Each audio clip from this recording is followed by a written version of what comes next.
ہم آئینی عدالت بنا کر رہیں گے، بلاول بھٹو زرداری کا 2 ٹوک اعلان۔ سندھ ہائی کورٹ بار سے خطاب میں بولے، وقت پر انصاف کے لیے آئینی عدالت کا قیام ضروری ہے۔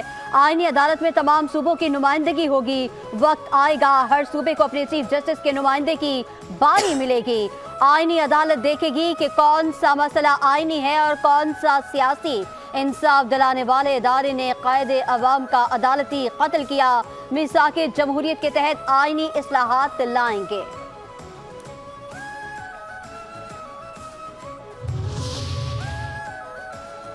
سپریم کورٹ میں پنجاب الیکشن ٹریبونل کیس کی سماعت مکمل۔ سپریم کورٹ نے فیصلہ محفوظ کر لیا۔ چیف جسٹس قاضی فائز عیسیٰ کی سربراہی میں 5 رکنی لارجر بینچ نے سماعت کی۔ چیف جسٹس کہتے ہیں کہ فیصلے کا شارٹ آرڈر آج نہیں بعد میں جاری کریں گے۔ الیکشن کمیشن ٹریبونل کے لیے 4 ججز کی تعیناتی بغیر تاخیر شروع کریں۔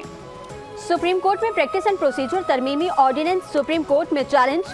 چودھری احتشام الحق ایڈوکیٹ نے سپریم کورٹ میں درخواست دائر کر دی، ترمیمی آرڈیننس کو آئین سے متصادم قرار دیا جائے، آرڈیننس کے تحت ہونے والے تمام اقدامات کو کالعدم قرار دیا جائے، درخواست پر فیصلے تک پریکٹس اینڈ پروسیجر ترمیمی آرڈیننس کو معطل کیا جائے۔ آرڈیننس کا اجرا پارلیمانی جمہوریت کے خلاف ہے۔ سپریم کورٹ بھی قرار دے چکی کہ آرڈیننس صرف ہنگامی حالات میں ہی جاری ہو سکتا ہے۔ درخواست میں استدعا۔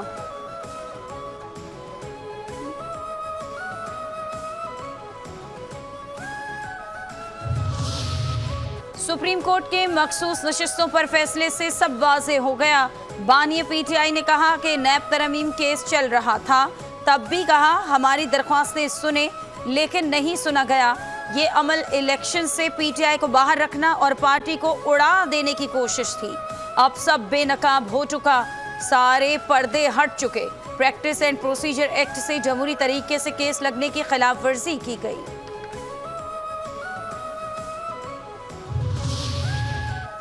آئینی ترمیم کے خلاف ہماری جدوجہد مولانا کے ساتھ ہوگی۔ Chairman P T I barrister Gohar Ali Khan کا کہنا ہے کہ مولانا صاحب بڑے زیرک ہیں، ان کے ساتھ ہمارا اتحاد جاری رہے گا۔ کچھ لوگوں کو دوام بخشنے کے لیے یہ ترامیم لے کر آ رہے ہیں، یہ آئینی نہیں غیر آئینی ترامیم ہے۔ ہم اس بات پر متفق ہو چکے ہیں کہ عدلیہ سے متعلق قانون سازی پر ہمارا ایک موقف ہوگا۔ علی امین گنجاپور نے کسی ادارے پر حملہ نہیں کیا، نہ کریں گے، نہ یہ ان کے لیے مناسب ہے۔ ہمارے سیاسی مخالفین ہیں، وہ سیاسی مخالفین سے متعلق باتیں کر رہے تھے۔ آئینی عدالت کے حامی ہیں، ایسی عدالت ہونی چاہیے جس میں سب کی نمائندگی ہو۔ سپریم کورٹ انصاف سے زیادہ تشریح پر خوش ہے۔ ایمل ولی خان کا کراچی پریس کلب میں خطاب، کہا بدقسمتی سے ایک جماعت سیاستدانوں سے بات کرنے کو تیار ہی نہیں۔ بانی پی ٹی آئی کو جمہوری شخص نہیں سمجھتا، انہیں آمروں نے بنایا۔ ملک کا مسئلہ قیدی نمبر 804 نہیں ہے، ملکی مسائل پر آل پارٹیز کانفرنس ہونی چاہیے۔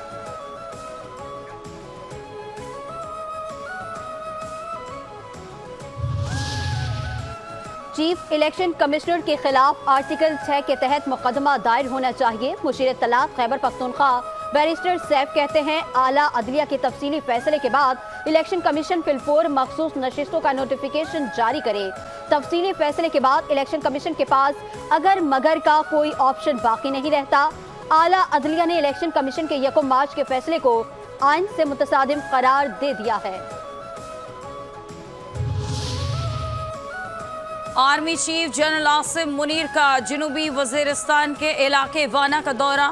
سیکیورٹی صورتحال، دہشت گردی کے خلاف آپریشنز، ترقیاتی اقدامات پر بریفنگ۔ آرمی چیف کا سیکیورٹی فورسز اور قانون نافذ کرنے والے اداروں کو خراج تحسین۔ آرمی چیف نے خطرات کے مقابلے کی تیاری اور غیر معمولی حوصلے کی تعریف کی۔